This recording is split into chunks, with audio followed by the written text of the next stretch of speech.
নতুন এমপি মন্ত্রীদের শপথকাল প্রস্তুত সংসদ সচিবালয়। আসছে দেশি বিদেশি 1200 অতিথি।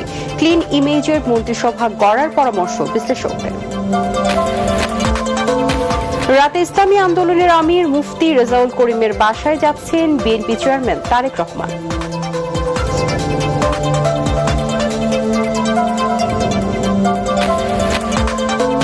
জুলাই সনদের ভিত্তিতে রাষ্ট্র কাঠামো না হলে আরেকটি অভ্যুত্থান হবে, হুঁশিয়ারি মিয়া গোলাম পরোয়ারের।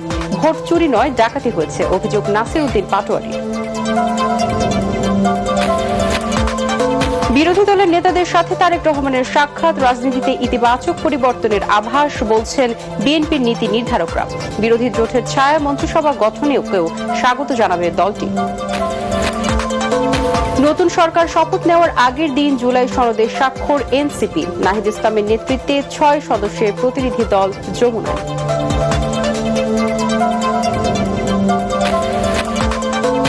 এবং নির্বাচনে ভোট টানতে ধর্মের ব্যবহার বেড়েছে জানালেন ডক্টর ইফতেখারুজ্জামান। প্রার্থীদের জয় পরাজয়ে আওয়ামী লীগের সমর্থকদের প্রত্যক্ষ ও পরোক্ষ ভূমিকা ছিল।